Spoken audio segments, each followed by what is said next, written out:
Welcome to the Starting Over podcast. I'm your host, Edward Shelton, aka Dark Logos, and this is a show where we look at the strategies, tactics, and mechanics behind the game of heroclix.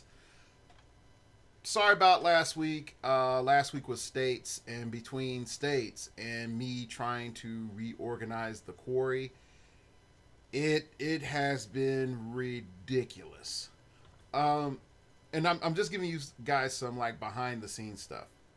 Imagine this: you have a project and you have great people that you work with, but then real life stuff starts interfering and comes in here and does some other stuff there, and it makes it really difficult. When you have a small group of people, it's real easy for like projects just to fall apart. Uh, that's what I sort of saw happen in like this last year with the quarry. Uh, Pretty much Hunter went to do more MMA stuff and spend time with his wife. That's justifiable. So we picked up Jerry, and Jerry came on, but then he got a new job and things got crazy busy. And Dan is married, and his wife wants to do things with him on Mondays, which makes sense. We normally record it on Mondays. So there was just these points where it's like I can get Jerry, but I can't get Dan. I can get Dan, but I can't get Jerry. And it's like, oh, okay, can we get everybody in a room? And I started to realize that my main problem was my roster's too small. When you watch ESPN, and again, the Quarry was supposed to be your ESPN roundtable. When you watch ESPN, they have multiple guests on. They have regulars, but there are multiple guests. You don't have like this one guy and it's like, I'm always here, unless it's his show. But most of the time, you rotate your commentators out per sport. And not only do you rotate your commentators out per sport, but just per topic. If the topic changes, you just might get some other person or people to talk about things. Very rarely do you have something that's really popular, like Pardon Your Interruption, which like I really loved that show when I watched ESPN. Even though I don't really like sports, I just really like Pardon Your Interruption.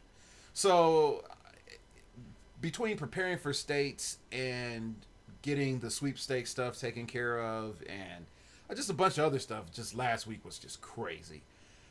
So today's episode is going to be awesome. And as I raise the magic piece of paper in the air, the person who wrote this knows what's on it. And this show is a shout out to Mike. Now, I'm not going to say your last name because, I don't want you to get in any trouble or feel like I'm embarrassing you.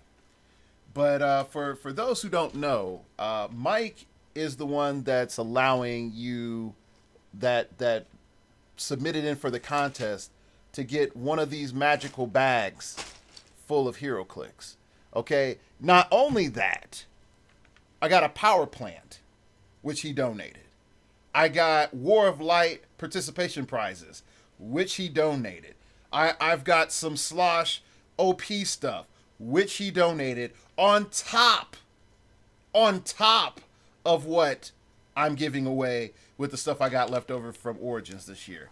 And he donated a Felix Faust. And he donated a Doctor Strange. And guess what? I'm going to throw in one more con exclusive on top of everything else. Why? Because this is Starting Over podcast. This is how we roll. So for all of you all that are like, well, I didn't know if I really wanted to go and submit for the contest. Sorry. You missed out. Because this actually was better than I thought it was. On top of that, it's... I'm going. I know I'm going to mail it out, and I got boxes at work. I got it all taken care of. But yeah, you definitely missed out if you didn't submit in. Okay. Now, if you live in another country, I'm sorry. I don't do international shipping. I'm sorry. I know I got some people that listen to me overseas, and you like, I really want that stuff. But I don't do international shipping, so because that stuff is expensive. It's real expensive. So, I'm going to read Mike's letter. It's a really great letter. He says, Edward, thanks for being an awesome podcaster. I look forward to and enjoy every cast. It's been awesome to watch you develop, and I really enjoy the positive tip you have been on lately. My future show request is another Inside Your Head cast. I'm curious what makes top players tick. And he has these multiple points, and we're going to get through these points. And I'm going to literally go through each one of these points, so we're going to get it. Thanks for distributing this stuff to the Starting Over podcast faithful. We need to get together for more Skype games. Take care. Talk to you soon, Mike. All right, so pretty much we're going to go into just everything on this list. But before we're going to get into that list, we're going to go into a little statement my friend Ken the Red sent me as I have heroclix fall off the table. Ken the Red is, you saw his face up there. He was one of the top players at Origins this year. Not only was he a top player at Origins, he also is like at every Tulsa Rock. And ever since Tulsa has had rocks, Ken has been there, and we talk a good deal, and I'm adjusting things because Gmail decides to be silly when I actually am just generally searching for things. But he gave some input, and dang it, this is what happens when you do like well, I wouldn't say live recording, but I do the recording like. Just like, oh, hey, here's my stuff. It's out in front of me, or so I thought. So, all right, so I found it. So Ken says this. Hey, Edward, thanks for the shout out. It was good seeing you at Origins. I take it you made your way around Columbus that Sunday, which is a whole different story, which I might get into at the later end of this podcast. Great show as always. You touched on a couple of topics that had me reflect on my experience at Worlds. Team familiarity in chess. As a player of chess, I do not have to worry about what force my opponent will play. It's always going to be a mirror match, and that's a key element. In heroclix, one of the things that a player needs to know before the match is what their own team is capable of doing, and in a competitive environment, no one is going to actually help you figure that out. Which is definitely true. In a hyper-competitive environment, that's not going to happen. At the end of the day, at your local event, that may happen depending on the sportsmanship and the mentoring atmosphere of your venue. But definitely, if you're at Worlds and you don't know what the heck your team does, no one else is going to tell you. No one is going to help you figure out the team you're facing. And this is where you're able to have that familiarity with what's going on to sort of make your decisions with what you have. Just as in chess, underestimate your opponent at your own peril. In heroclix, if the team you're sitting across from doesn't make sense, or if you're not familiar with your opponent's figures, you need to ask to read the cards. Don't discount the team or the player. Take a minute to process what your opponent can do. Chances are pretty good that they have cooked up a nasty surprise. Definitely at Worlds. Okay? Well, there's my unsolicited advice for your audience. Anyway, so he goes on and talks about good luck estates and stuff like that. So this is just some like thoughts for you to get into your head just up front as we're going in. This is one of the main things. I'll say this. I've had great conversations with Ken, and I've seen Ken grow as a player. And he has a dead-on assessment of what it's like to be in high-level play. Now, as you go forward, the huge thing that you're going to realize is knowing yourself at the local level and knowing yourself at the higher level are different. You have to be more responsible on the higher level. On the lower levels, you can be like, man, I just made this stuff. Let me see. I got Monel, I've got Alfred, and I've got War Machine. That's my team. And I throw the Infinity Gauntlet on Monel, and it's great because I play with Monel all the time. You know, if that wins, fine. Okay? But then if you're trying to figure out later on the subtleties of your team, it's not there. When it comes to higher level play, you have to invest time and knowing, okay, I got 3 clicks with Monel to do this, I got 2 clicks to do that. War Machine has this thing, War Machine has this immunity power there, blah blah blah blah blah blah blah blah. I get to do this with Alfred, and he's my super medic. Yeah, let's go.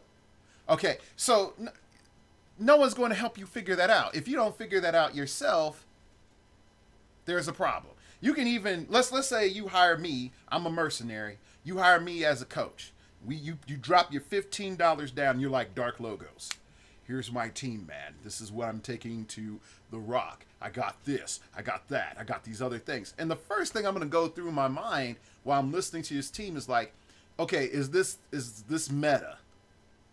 Okay. Second thing is, can you play that? Okay. And I all my clients know I do assessments. Heck, clients that I've talked to multiple times, I do the assessment again because people change. People change. I can't be like, hey, I gave you that information last time. You're going to be exactly in the same spot the next time. Really can't. It's a little bit abridged on the second and third time through, but I have a good idea of like, okay, this is where you're at now. But once you're able to hobble together something, you hire me, I'm still there like, okay. Can you do this? And against the type of players that you're going against, can you win? And then if you win, how far do I think you're going to go? Like, how far do you think I'm going to go? Like, for example, I've worked with a great guy, Matt Miller. He's the one that's donated the camera. That if you see any of the Origin stuff this year, again, find Matt Miller on the internet and high five him, because that's because of him. But even with working with Matt, I've seen growth, and I've seen his team development change. I've seen his shenanigans improve. I've seen his, defensive understanding improve. I've seen his aggro, it's grows steadily. It's not fully there, but that's what we were working on. We were working on the defensive and the shenanigans part. But when I see him and I'm like, all right, here's a team, here's ideas, blah, blah, blah, blah. I'm like, okay, Matt's getting better. Now you hit the nebulous zone of it all depends on who's there, matchup, and what your brackets look like. So he got top 5 at states for his state, so shout outs to him. But even then, if I could say like, okay, he got in the top 5, that let me know that if they did 4 rounds that he went 3-1 to get into top 16. He also beat somebody in top 16. But he lost in top 8. And this is where things get sort of rough for people, and they don't fully understand. The difference between 8th place, 16th place, and 8th place is big. The difference between 8th place and 4th place is not as big. 4th place and 2nd place, even smaller. 2nd place and 1st place, minute. In many cases. Even if there's a blowout, the difference between 2nd place and 1st place is really not by that much of a margin when you look at most games. Okay, it definitely just take some time and look online for just old heroclix games of the last year. Definitely recommend. I think it's like Aaron Cantu versus Rob Barzil. And dang it, Aaron Cantu, Rob Barzil. Then also the recording of Origins this year wasn't a good one. That's not something to learn from, because that's an OMA versus a complete lockdown shenanigans team. That's not, you can't learn for that one. Last year's previous team between Knack and Patrick Spawn 10 is another good example. The teams are top for the meta period. The teams are top for the meta period and for the format. But if you start looking at it, there is this back and forth, back and forth, back and forth. And then there is a tipping point where inevitably someone wins. Okay, like take for example, me at States this year, I got 2nd place. Well, you're like, well, what'd you play?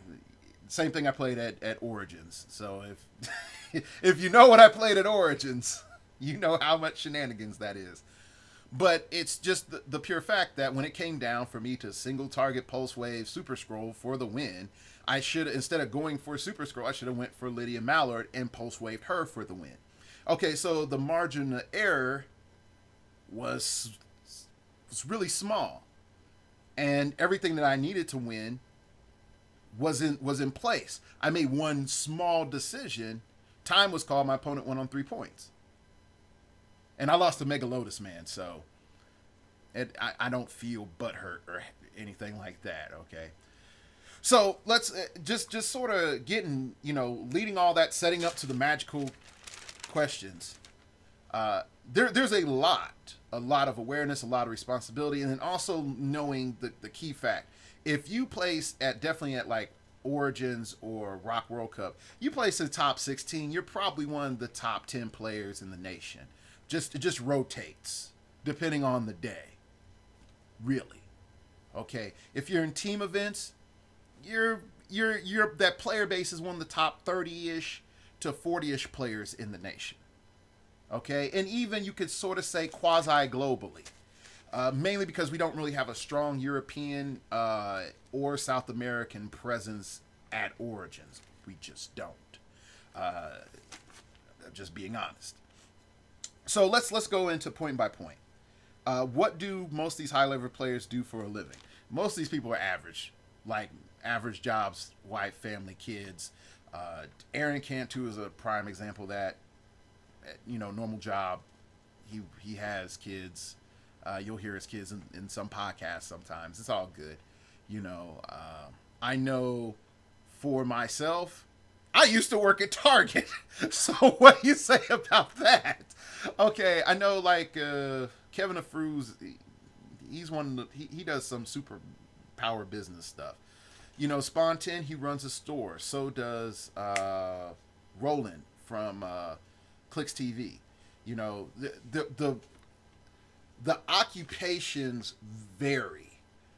Daniel Joins, he's an IT guy. George Masu, before he ran for a political office, he worked in a pharmacy. So it's not, and well, heck, even Paris is in school, I think. So you see that most of the occupations of these people does not frame a complete context. What it might let you know a couple of things. Okay, how much is this person able to travel? Okay, that's one. Second, how much time do they have in their free time to think about the game? The other thing that really also comes down to is how much ambient time. So if you're going to and fro, are they thinking about the game? If you are sitting in line and you're playing on your iPhone and trying to get to the next level of Candy Crush or trying to kill somebody in Clash of Clans or something, those are usually the times that most HeroClix players are like, what about this BS over here I thought about? Or, you're listening to podcasts. Now, for me, I listen to podcasts while I'm doing my routes at work. So when I'm delivering mail in the federal building, okay, sometimes I'm listening to podcasts. And Jake, if you tell my boss, I'm going to beat your butt. Because I work with Jake, and he listens to the show. Anyway, and he's going to be, hey, I'm not going to throw any more stuff on the fire, but sometimes I listen to podcasts. Definitely if I'm in the office area and there's nothing to do, I'll sit there and I'll listen to podcasts. So you might say like, all right, so what's the big deal? So is work really an issue? Work only factors in of how much you're able to take off and how much you can travel and what you can afford to do when you travel. So like Joshua Ernst, I don't know what he does, but he'll travel all around the Midwest and go to rocks. But you don't really see Josh going to, Cali, or you don't see him in Florida. Well, why is that? It's not economically viable to do that on a regular basis. If you're going to spend, you have to look at the cost-benefit analysis of it. If I'm going to spend, let's say, $500 between hotel, flight room, and let's say some food in there in my entry, $500. That's a mini vacation. That's more than a set of heroclix to get a LE that I most likely have and rock points that I can buy cheaper. Now, the competition level is nice to help you get better, but really, when we start looking at skill-wise, there's not that much difference. The only reason to travel The only reason travel in my mind is intense meta locations where the meta is just freaking just different. Like West Coast meta is completely different than Midwest meta. I'm gonna be 100% honest on that. For covering the quarry for almost 2 years now, the West Coast meta has always been unique. The East Coast meta has always been sort of this standardized min max establishment, and then your Southern Midwest has just now come on the block with what I like to call our hodgepodge tinkering meta. We find stuff and we mess with it and we throw it out. You will find more extremes on your coast, if that makes sense. All right, so let's go on to the next point. What is their family situation like? Varies. I know Ignis Mouse from 8C Realms, Ken. His name is Ken too. I talked to him for a while. He's a big family man, but he has Saturdays. He goes plays heroclix. So it's pretty much family all the time. Sunday through Friday, and Saturday he goes play heroclix. Saturday evenings back to doing family stuff again. So there's stuff like that. The guys from Push the Region, I wouldn't call them high level meta, but they give us an example. They pretty much stopped what they were doing so much with the podcasting and to focus more on family and to still play. I've mentored guys that don't have family, or let me phrase that, they don't have kids, nuclear family, so they have time to play and focus on things. So the family status of most high level players, you go from single young professional to like, hey, I watch my kids. The one thing I will say is this: they travel. They don't just pop up at Origins and there's just like, I'm the king, I'm the man. No, that I got mosquitoes. It's that time of the year now. So if you just see me go randomly like a cat, it's because a mosquito landed near my head. All right, what is their outlook on the game in meta? This is like, I'll be honest, Jittery, his philosophy is just break that stuff. It is. Adam Friedman, same philosophy. Just break it. I don't care how balanced this is when I play it. I am going to break this. And for most of them, there is a mindset of, this is established. This is what I see in this. Meta isn't a figure or a small group of figures.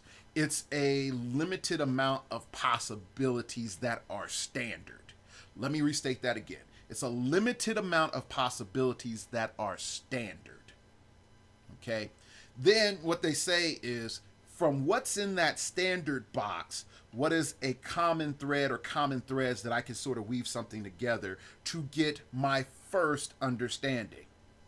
Okay, my first understanding is, okay, I see a average of 6 clicks of life, a average of 3 to 4 base starting damage, an average of 5 to 7 max damage output a figure can do in a turn. Average attack is between 10 to 13. High-end defense is going to be 20, 21, 22. Stuff like that.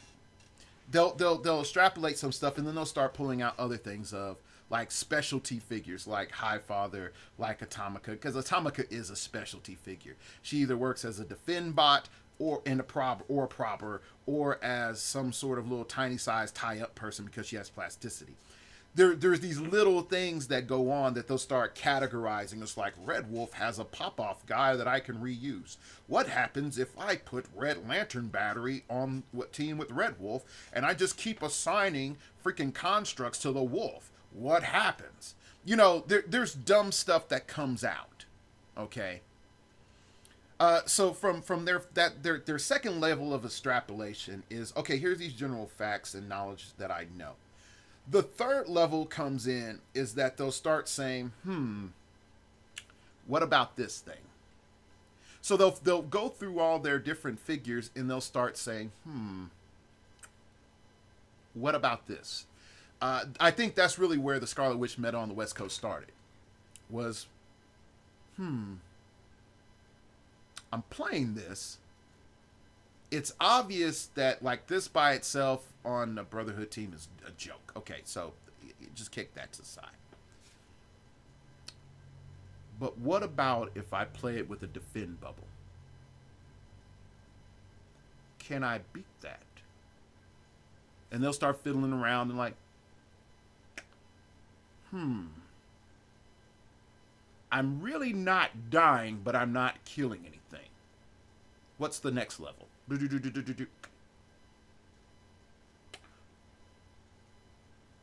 I'm not really dying, killing a little better. How can I kill it more efficiently because I can't get better defense?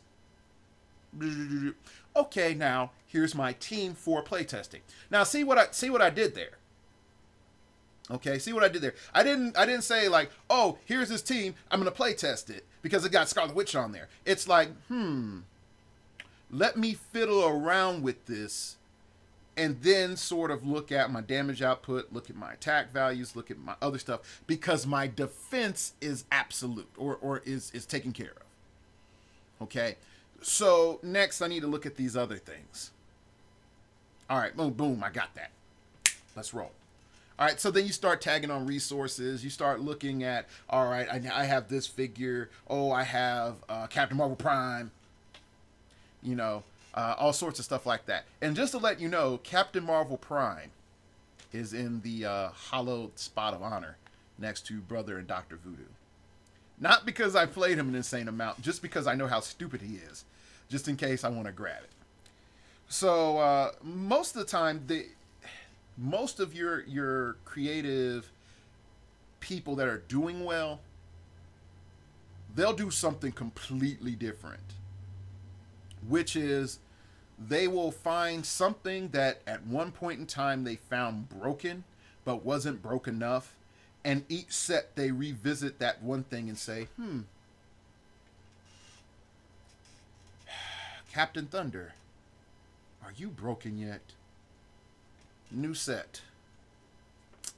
Nah, I really liked you, Captain Thunder, but you're not broken yet. Not for this format. Just wait to know tactics. It's that evil grin that comes on their face when they realize, yep, something came to make that a whole ton of BS. Like Justin Zephyr, for the next 2.5 to maybe even 3 years, is probably going to be one of the most hated figures in heroclix. Why is that? Because all those little robots that were your friends before are now evil death machine terminators with Justin Zephyr. Just are. Okay? So you have some reevaluations that go through. But is that creativity? Yes. You have some weird piece, like someone will come out and it's like, oh, well, I'm going to play this one piece from this one set that no one plays. Like that Superior Spider-Man that I played one time with Vamp. What the heck is that? What the heck is that? And it put up a legit fight. That's the part that boggled my mind was, how is he not dead yet?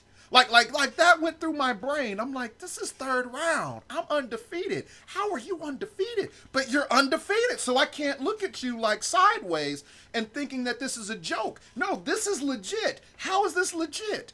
There are teams that are specifically designed to boggle your mind before it even goes down, so that you spend your first 2 turns doing things that you shouldn't be doing. Like you'll be like, what does that team do? Later on, you realize, I should have just rushed that fool down. But you're playing all cautious. And he's like, setup time. Turn 3, you're screwed. Turn 3, I just had to hold out and hope you didn't rush me. Turn 3, you're screwed. Sorry, buddy, you lost this game. And then you look, and then you just look back and it's like, I don't know what happened, but it all went to crap when he did that one thing on turn 3. And most people don't reflect on, yeah, this is what makes this stupid. Most of the time, it's just like, I just lost to some BS on turn 3, and heroclix. It's paper rock scissors, man. It's paper rock scissors. All right, so most of the time they look at the meta in multiple ways, and usually I try to display the different ways of looking at the meta. But the main key things is they know why everything does what it does. They know how it does it, but they know the whys. They know everything that piece can do and why it can do it. Okay. Next up, what about balance? They like balance, but they will bring the most brokest, unbalanced stuff to you. Like, don't be deceived. Don't be deceived and thinking like, oh, we're gonna play some casual games with Alex. Well, you play casual games with Alex Avila. They're actually fun and casual games, but most other people know. They're going to murder you. Now, the one thing I will say is this: you gotta understand what I mean by casual.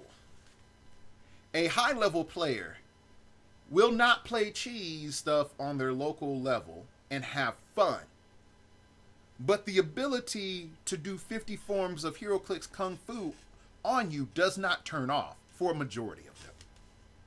So even if you're like, I got my Monel, and I do crazy damage, and you're sitting across from Kenny Pena, and he's bringing in his Red Lantern team. Don't be prepared. You understand it's not going to be a good day. You don't got Ice Cube in the background singing, okay? It's not. So that's the thing you gotta understand is just because a high level player plays a casual team does not mean that the kung fu has been turned off in their brain. Their team still follows by the basic principles of team building, unless specifically they say, nah, I'm going to give you guys a bow. And even then, it's sort of like, let me try to beat you with one hand tied behind my back so that when I'm in this situation at Origins, I've just mastered the wax on, wax off. All right, so let's go to the next question. Do they do anything outside of clicks to make them better competitors? I can tell you what I do. Well, I tell you what also Dan does. Dan plays freaking, what is it? Not Halo, Destiny. It's sort of, I call him on Skype to do the quarry. Okay, short story about Daniel Jones. Okay, so we're trying to get the show together. I got Hunter, okay? And we're like, come on, we got Dan, pick up the phone. Because Dan, well, not pick up the phone, pick up Skype. Because Dan always does the show through his iPad. So I'm like, oh, come on, Dan, pick up. So he finally picks up. And he's like, yeah, I just finished playing Destiny. And I'm like, gosh darn it, Destiny. Taking one of my star players from the show. So yeah, so I know some people play RPGs. Some people are big into other, geek, nerd culture stuff. I know some people play chess, like Ken. I used to play chess. I don't play chess anymore. Chess is boring now. It really is. Like, once you start playing heroclix, chess starts to become boring. For me, what I do is I play RTSs and turn-based RPGs, and then I play MOBAs. So I play League. If you will always hear me talk about League, so bad. And League forces me to make decisions in the moment. League also forces me to make decisions in how I am going to attack. It pretty much tells me, like, this is my team by the champion I select. Okay? I can look at the rest of my team, and because I'm in that lower, crappy level, I can't depend on them for teamwork for jack. I can try to say, like, yeah, let me try setting some stuff up. But most of the time, I'm like, I can't depend on them for jack. So I usually play a support character or jungle or top. I can play everything. I don't like playing ADC. because I don't really have an ADC champion that I like. I'm going to go to Jace now for my ADC and just piss people off. That's going to be my ADC since I couldn't make him work top, but I can punish people down bot lane. So if that wasn't Chinese to you before, going to the RTS, I used to be hardcore in StarCraft. StarCraft, the main thing that StarCraft taught me was resource management, time management, because it is a insane time management game. If you do not know your timings and how to maximize your time and your resource gathering, you've lost. You're not going anywhere. You suck. Okay, it taught me that, but more importantly, it taught me formation and map approach. Because you have some units that do really, really well on some maps and other units that do completely, horrible on the same map. But you go into a different map and the roles reverse. Okay? Air is always dumb, though. Air is always dumb. And that's a whole different story. And then, like, right now, like, if you looked at my Steam profile, like, I'm bringing it up. My screen's going black. Okay, so I didn't really get into it too much. I got Anno 2070. I got Banner Saga, Bastion. I haven't started Broken Age. I'm playing Darkest Dungeon. Really recommend that. That one really, if you want to understand about stress management and trying to achieve a goal and knowing when to say, like, yeah, I lost. Darkest Dungeon is it. Dust Elysian Tale, I couldn't get it to load because I need to get a new graphics card. FTL, another one of those, like, yeah, you gotta play this to do some understanding of stress management, resource management, time management, and just understanding your capabilities. Heroes Rise, that's just an RPG story thing, and that's cool. It's all text based. Hydrophobia, didn't really play that too much. I regret that buy. Invisible Ink, I'm looking forward to playing that some more. I play XCOM a lot. Like, definitely, like, oh gosh, XCOM, great. Rogue Legacy, Shadowrun Returns. Shadowrun Returns I recommend mainly because it helps you in team building. Because there's times that you want to over specialize, and the game sort of shows you, like, you can't do that. I never got into Civ 5, even though I loaded it and played it like a couple of turns. I just couldn't do it. And then Walking Dead. Walking Dead for me is more about social manipulation than anything else. But I don't promote the social manipulation stuff on the show too often. Mainly because I sort of see it as, like, I don't want everything being suspect. It's just like when I go on my Facebook and someone puts some stupid picture that says every man's a rapist, like, because every man can rape, and it causes an extreme paranoia. It really does. Do people say stuff to distract you? Yes. Do all people say things to distract you? No, they don't. Do you assume that everybody's saying stuff to distract you? No, you don't. So sort of teaching that level of game, I really don't get into that. But all right, so you can start to see, like, there's tons of things that folks do. I know some folks, they just watch sports and stuff. I'm not discrediting sports, but I'm really not a sports person. Except badminton and karate. Like, or the martial arts on TV. Not MMA, but I'll get behind that. All right. Any trends in top players / world winners? Okay, this is the trend that I've noticed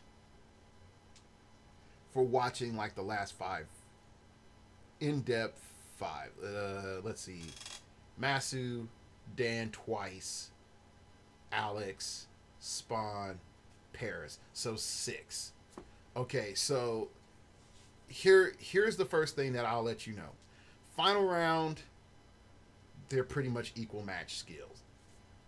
Pretty much.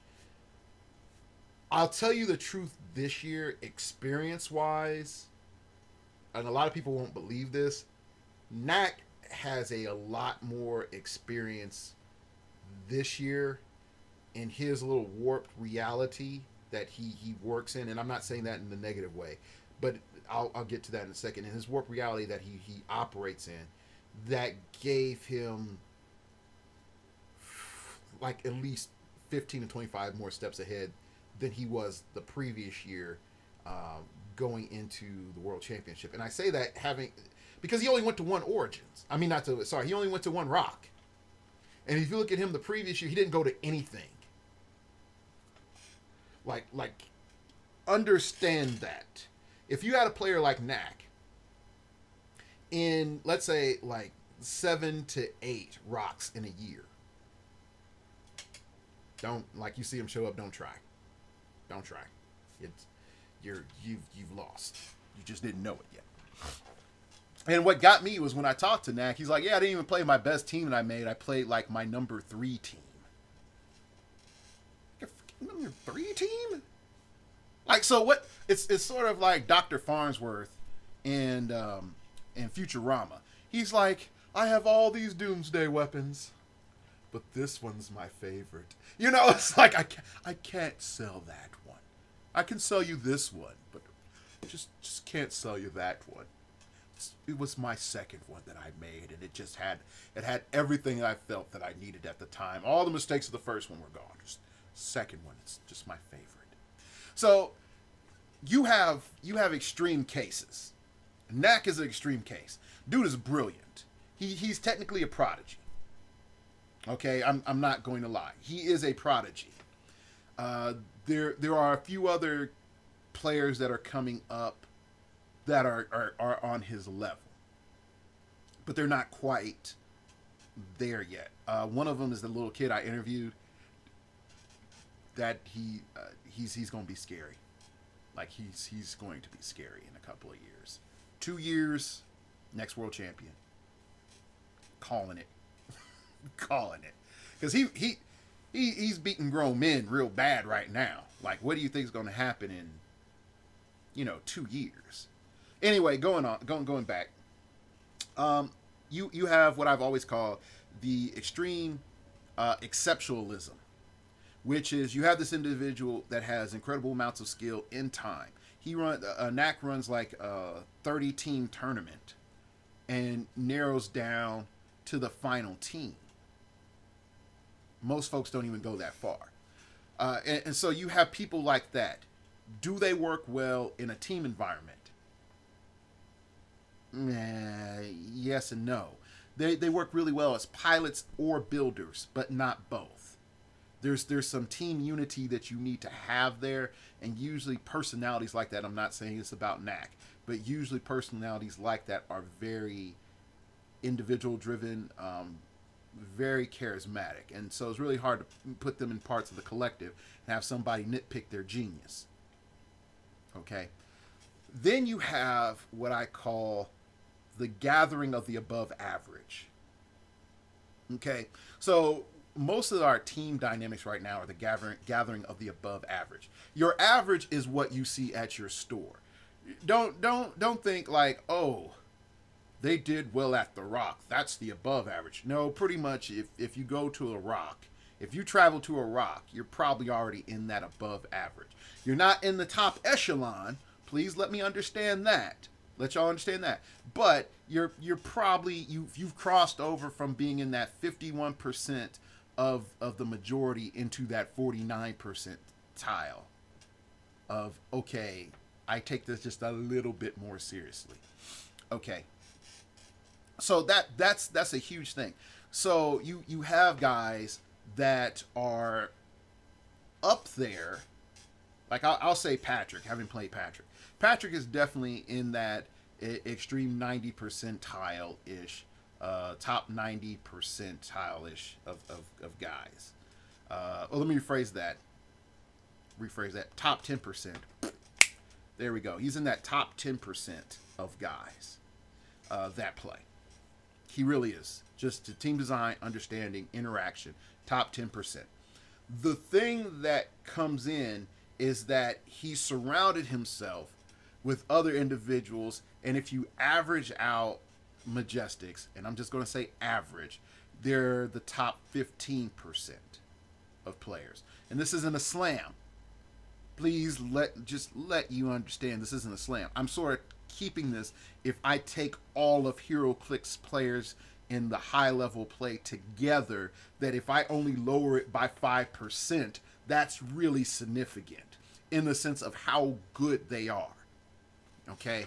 It's not like, okay, they're in the top 20% or top 30%. No, you're still up there.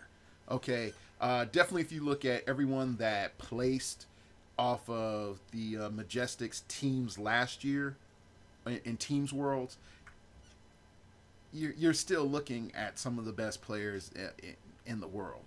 Okay, so you have teams like that that are just surrounded by top level players. Then you have other people that are like Rubicon. It's just a freaking gang of people with a lot of players at varying places.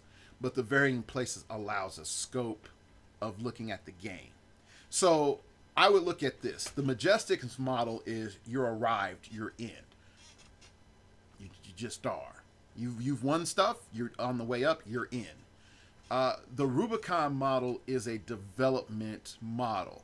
The Rubicon model, I feel, allows for a natural and organic slow growth, as long as the person's committed to growth. If the person is like, yeah, I'm fine where I'm at, there is no longer growth. They'll plateau real easily. There's no forced growth. Whereas in Majestics, if you're not winning, you ain't winning, and you on the bottom. and you might still be on the team, but we might ask for your shirt back. Might. So the one thing about Majestics that I do appreciate with them, there is an internal social pressure that allows them to sort of, we still perform well, but we better still be performing well. Then you have something along the lines of Ragnarok development system, which is there's one prime builder, and that's Paris. And I'm never a fan of one prime builder, but there is one prime builder, and that's Paris. And so what happens is there is a, how can I put it? It's like a prism. It's like your, is that Fleetwood Mac or Pink Floyd? Like you see the light beam, and the light beam is coming through, then it hits the prism, then it goes shoo, rainbow magic out of the prism. So sort of look at Paris as like the prism. The light is the meta. Everything that comes out is interpreted by Paris from their team. Now there is some and there is some degrees of variation which they're starting to develop now, which is a positive. But before, definitely, if we went back 6, 8 months, even a year, they were all sort of in this. I would say they clones. They clones. They're all running the same team. But now you're starting to see some diversity, which is a positive. The thing about the Ragnarok style of development, and it is a development, is as long as your builder is excellent, your team has potential. If your builder starts falling down, your team starts falling down. Okay? While others will have valid inputs and contribute, because I doubt Ronnie is just sitting there having stuff handed to him. I'm betting he's active in the development process. But when it comes to the meta-analysis and the majority of the meta-evidence, I'm thinking that's getting interpreted by Paris. So there is an issue. Then you have what my team, you have Phoenix Nest model. The Phoenix Nest model is multiple builders, multiple players. It has pros and it has cons. Pro number one, while I might be the prime builder, I'm not the only builder. Okay? And not only that, you're able to get some levels of interactions.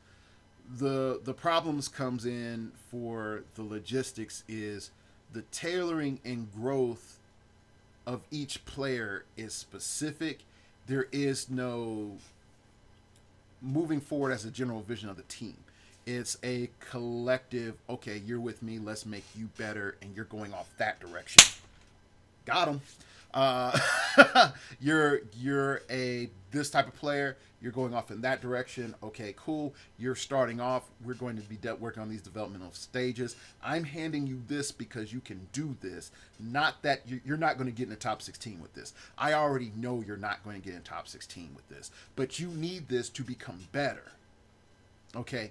So you have that little bit of that slow growth model with the emphasis on that builder model. And then even within my own team, there is this, okay, A team, B team. Okay, this is A team right now. This is B team right now. A team isn't, I'm better than you, I'm superior, or like that. But it does mean that if we go into an event where there's team events, we're going to stack the deck. We're not going to make balanced teams where we're both hitting at the same point. So there's some players just like, all right, you together, you together. I need team B, you all to get collective experience at this pressure level. Like a lot of folks don't understand that. Local level, let's say on a scale of 1 to 10, 1 being the lowest, 10 being the highest. Local level, if it's an average night, is a 2. If it's stuff you don't want, it's a 1. Definitely if you're just bringing stuff. If it's like OP events, it goes up to 3. The final month of the OP event, it's a 5. Your rock is about a 6 to 6.5, maybe a 7 if you got a whole lot of people. And then I would say regional, yeah, that's about an 8. Maybe, I would say a 7.7 to 8. Your worlds is a 9. Your worlds and your worlds and World Cup are a 9 to a 10. Mainly because the stakes and the payouts are way higher. Way higher. Okay. Most people are stuck at 5 and they're like, oh my gosh, I did all this stuff to win this giant Phoenix Cyclops that I will never play. It's literally a trophy just to sit on your mantle. Okay, so like as long as you realize that, it's all good. Most of those figures that are super huge aren't playable. Like I got a Necron here I need to sell.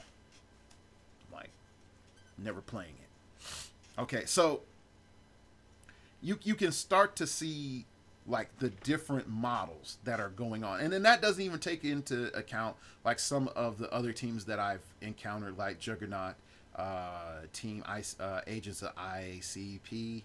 I think that's the correct way of doing it, which are the 2 major teams that I encounter down in Tulsa, which have a organic play group mindset, looking at each other and tailoring specifics, but it is a let's get together, throw ideas out there, and then once we throw ideas out there, let's pull out what we both like, and everybody helps polish everybody else off.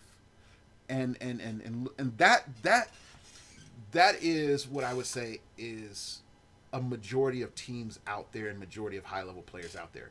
It's a group of local players get together, talk meta. Once they talk meta, they're like, I really like meta.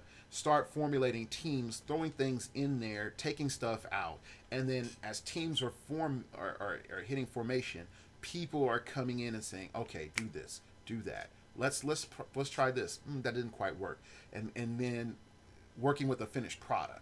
A lot of your more higher profile teams or your more well-known teams or just more well-publicized teams, it's not always like that. Some of the higher profile teams are just great that they're local guys. Some teams like mine, we're all over the place, so that it makes things different. It really does. So let's get back to that. Yeah. So that's mostly it. So definitely everybody in the comments below, just give shout outs to Mike for this awesome episode. So let me tell you before I start divvying up this stuff and telling you who's going to get something. I'll tell you real quickly what happened to me at States. So States was at Game Cafe in Independence, Missouri. There you go. Jazz hands. So pretty much what ended up happening was I played 225 point Brainiac ship with the city dials is on attached. Book of the Skull split lip Atomica. And the big thing reason I played that is one, I was familiar with it, and then two, the previous night I had played beta test. Well, yeah, I beta tested because that's where it's going to stay. KC Flash with Proselyte, Atomica with Adara, and Indigo Battery, and it did not. Oh gosh, no. That definitely when I went against my friend, who played Mega Lotus Man, who played the Orange Battery, Lydia Malor, Black Hand, and Super Scroll team. It just didn't work, and I already knew I was gonna play Mega Lotus Man. It wasn't a matter of if, it was a matter of when. Okay, so I already saw like that team wasn't going to work, and you don't need KC Flash to build up speed tokens, but when Lydia takes your ring, you're sort of boned. You really are. And there's you have a huge stat drop off, and if your opponent gets two of those constructs out, they have plasticity. You don't ignore characters. That uber damage that you had with that ultra heavy, it's gone. So now you're back to your standard 3 damage, taking pot shots. And when you have a character that has invincible or invulnerability, that's going to be a slow grind. A really slow grind, also considering that Lydia can just support up Super Scroll. So it just didn't work. Just didn't work. So I dropped it. And you might be saying like, well, Dark Logos, how does the Book of the Skull do a lot better? Angrier's Hammer, first off. I'm 16 clicks deep, second off, which is how many figures are 16 clicks deep in this meta? None. Okay. City's Dial gives me, on my first turn, I'm getting nothing, which is fine. My second turn, I get Precision Strike. That automatically gives me an advantage. Third turn, I'm getting Perplex.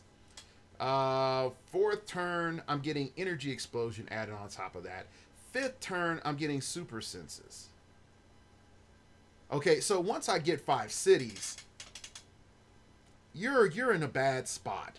Add in all the bonuses that I'm getting from being empowered by the Serpent.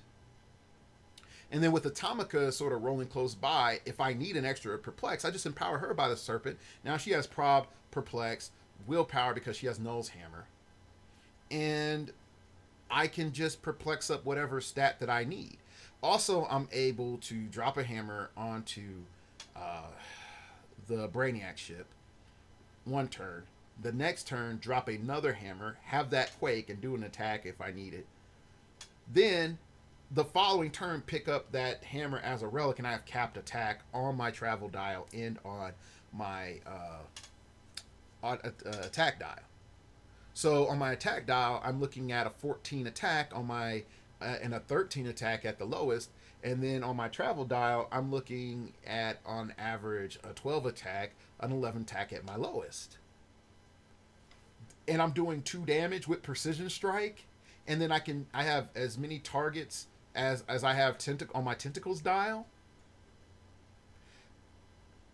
Like, it's dumb. It's really dumb. And it's meta.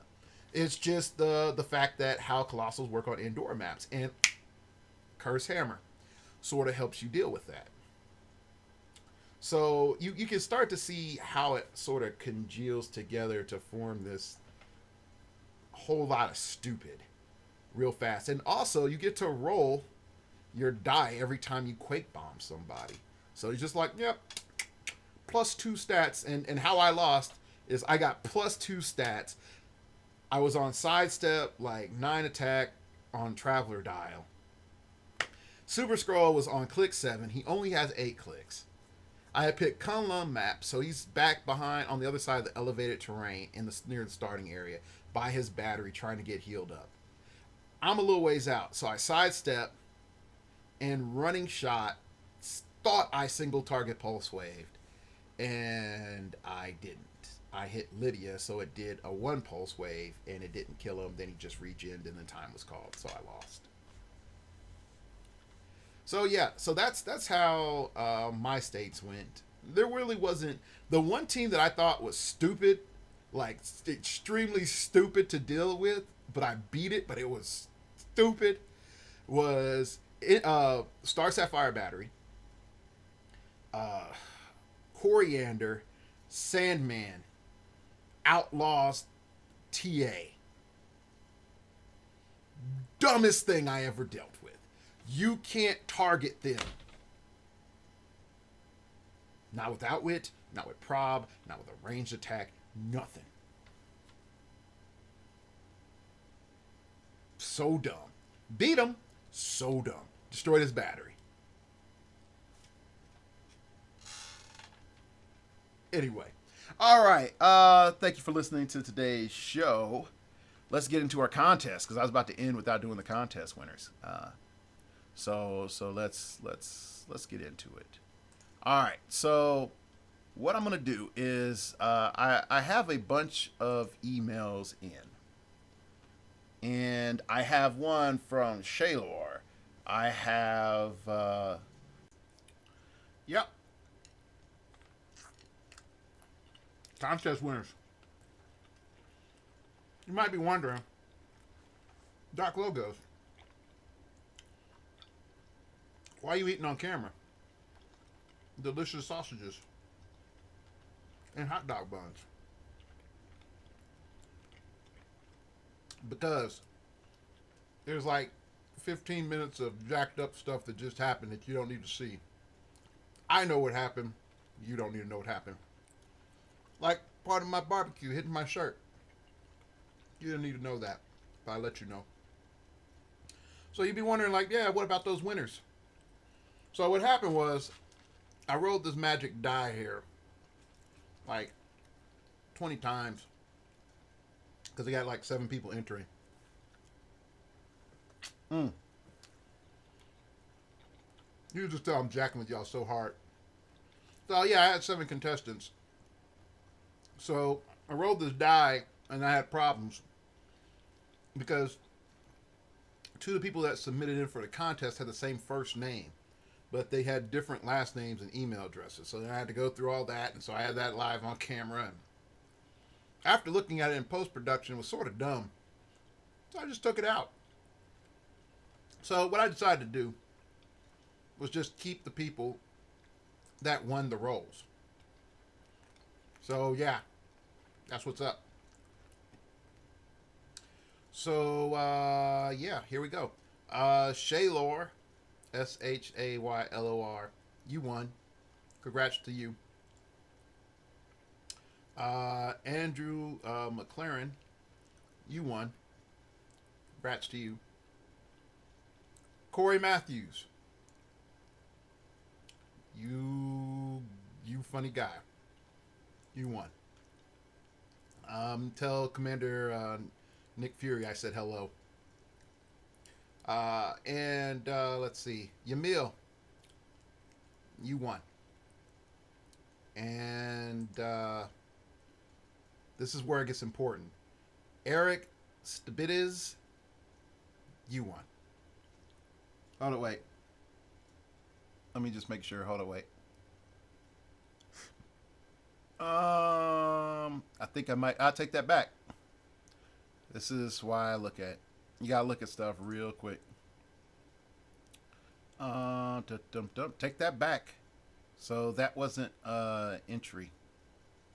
That was just a normal email about submission for a team idea.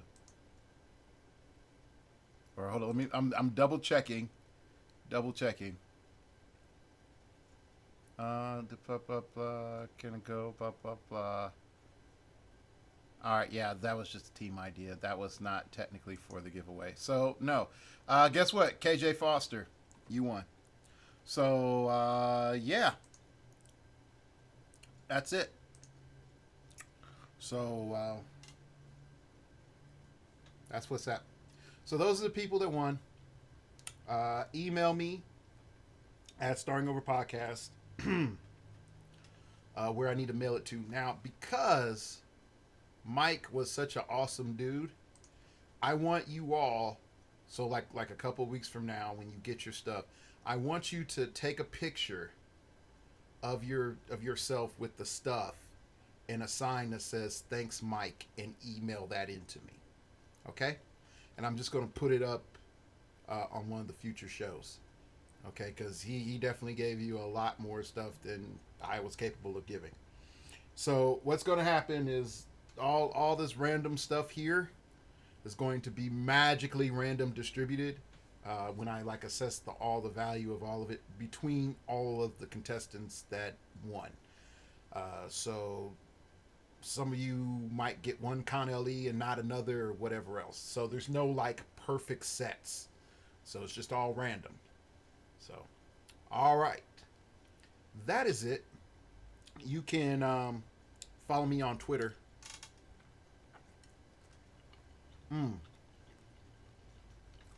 At StartOverPod. It came from outer space and told me, Edward, don't record with your mouth full. Find all my random musings, cool stuff like that. You can email me at startingoverpodcast.com. Keep it interesting, keep it piffy, keep it awesome, baby. You can follow me on the blog, startingoverpodcast.blogspot.com, usually where I put the buy list and stuff like that. And check out in the little information stuff below, we got t-shirts. So if you want to buy a Starting Over Podcast t-shirt with the logo, it's there.